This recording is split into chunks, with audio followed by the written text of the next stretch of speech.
इस वीडियो को कंप्लीट देखना। एक एक चीज़ मैं अच्छे से क्लियर करूँगा कि कौन सी पुस्तक पढ़नी है आपको और किस तरह से उसको पढ़ना है कि वो बढ़िया तरीके से याद हो जाए। पूरा वीडियो देखोगे तभी सारी चीज़ें समझ पाओगे। आज मुझे जहाँ तक याद आ रही है, मैंने बहुत सारे एग्ज़ाम्स पास किए, 7-8 एग्ज़ाम्स तो राजस्थान के पास कर लिए नौकरी वाले। तो जो किताबें मेरे पास है वैसी किताबें हजारों लाखों अभ्यर्थियों के पास भी है। तो फिर मैं पास हो गया और वही पुस्तकें पढ़ के उन्हीं पुस्तकों के साथ अधिकांश अभ्यर्थी फेल भी हो गए। तो यहाँ पे पुस्तक को दोष नहीं दे सकते हम। यहाँ पे दोष जो जाएगा वो सीधा विद्यार्थी के ऊपर ही जाएगा, उसके पढ़ने के तरीके के ऊपर जाएगा। इसलिए किताबों को दोष ना दें, हमें हमारे पढ़ने के तरीके को बदलना है। अब बात आती है कि हमें पढ़ना कैसे है पुस्तक को, ताकि हम उसका बेहतरीन तरीके से उपयोग कर सके। एक छोटा सा एग्जाम्पल और दे देता हूँ। जैसे मान लो कि मेरे पास कोई इतिहास की एक किताब है, आपके पास भी वही किताब है और वो 2 किताबें अपन लेके बैठते हैं निश्चित रूप से, तो डेफिनेटली मैं आपसे ज़्यादा नंबर लाऊंगा। क्यों? भले मैं ये कह रहा हूँ कि मैं फर्स्ट ईयर का स्टूडेंट हूँ और आप भी फर्स्ट ईयर के स्टूडेंट, या आप ज़्यादा लाओगे या मैं ज़्यादा लाऊंगा। तो कहने का मतलब ये हुआ कि दोनों की बौद्धिक क्षमता अलग है, दोनों के पढ़ने का तरीका अलग है, किताब सेम ही है। तो किताबों पर आप देखना कि आप के पास जो किताबें हैं वही किताबें उसी तैयारी करने वाले हर अभ्यर्थी के पास ऑलमोस्ट है। फिर भी आप देखना कि सिलेक्शन ऐसे कुछ विद्यार्थियों का होगा, अधिकांश विद्यार्थी फेल होंगे। जैसे रीट ही है, 31,000 पास होंगे, बाकी सारे फेल ही होने, लेकिन किताबें सारी सभी के पास सेम है। तो किताब को आखिर पढ़ना कैसे? तो देखो, यहाँ पे एक चीज़ और मैं बताना चाहूँगा कि जो पुस्तकें हैं ये पढ़ने के लिए छात्र का लेवल भी अलग अलग होता है। ये एक व्यक्तिगत बात होती है।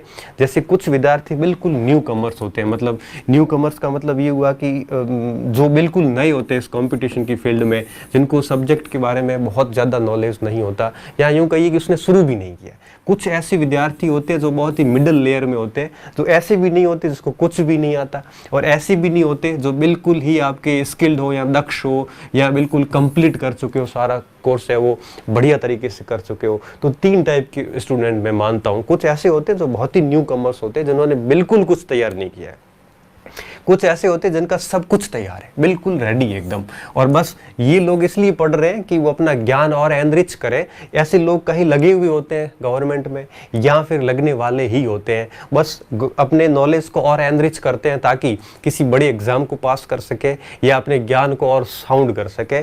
कुछ ऐसे विद्यार्थी होते हैं, कुछ ऐसे होते हैं जिन्होंने अभी स्टार्ट ही नहीं किया, बिल्कुल शुरू करने वाले हैं, और कुछ ऐसे होते हैं जो न दक्ष होते हैं और न नए होते हैं, बीच के होते हैं। और मेरा ऐसा मानना है कि मैक्सिमम स्टूडेंट जो है वो इस श्रेणी में आते हैं, जो न न्यू कमर्स है न ओल्ड है, ये बीच के हैं। ओल्ड का मतलब यहाँ पे कंप्लीट कोर्स किया हुआ, ये बीच की जो संख्या है इनकी तादाद बहुत ज़्यादा है। मैं तीनों के बारे में अलग अलग बताता हूँ। सबसे पहले आता हूँ न्यू, जो बहुत ही नए स्टूडेंट है, जिन्होंने अभी तक चीज़ें शुरू नहीं की। सबसे पहले उसको क्या करना है, उनको हर विषय की एक एक पुस्तक लानी है, उससे ज़्यादा नहीं।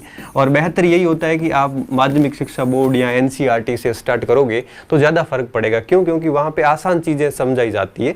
तो इसलिए लोग एनसीईआरटी सजेस्ट करते हैं कि 6ठी से 12वीं तक की एनसीईआरटी अगर अपन करते हैं तो हमारा एक इतिहास, भूगोल, पॉलिटी, इकोनॉमिक्स, ये बेसिक सारा अच्छा हो जाता है। इसके बाद अपन अगर ऑथेंटिक बुक देखेंगे तो वो अपने को अच्छी तरीके से समझ में आ जाती है। तो ऐसे सामान्य चीज़ों से स्टार्ट करना चाहिए उसको। फिर करना क्या चाहिए, एक साथ मैक्सिमम एक साथ 1 या 2 विषय लेने चाहिए, क्योंकि नए स्टूडेंट होते हैं तो उसके लिए एक विषय ही पर्याप्त है।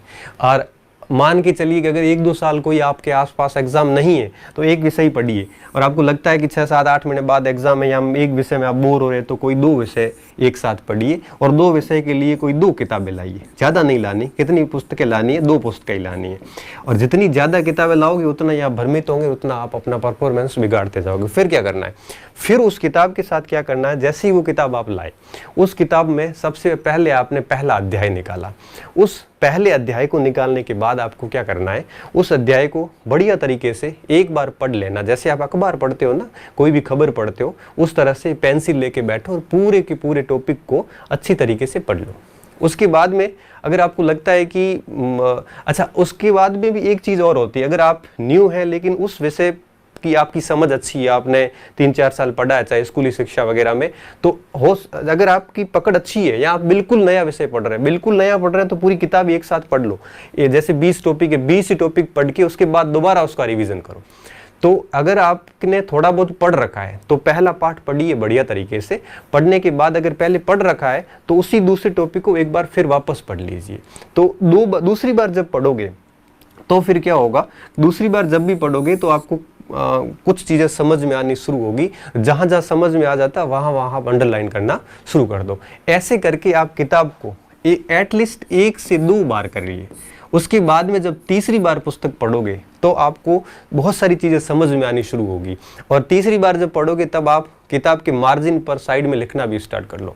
और जब यही पुस्तक चौथी बार निकलेगी तो निश्चित रूप से आपको उस किताब के अंश याद हो जाएंगे और यहाँ पे चौथे चरण में आप नोट्स बना सकते हैं।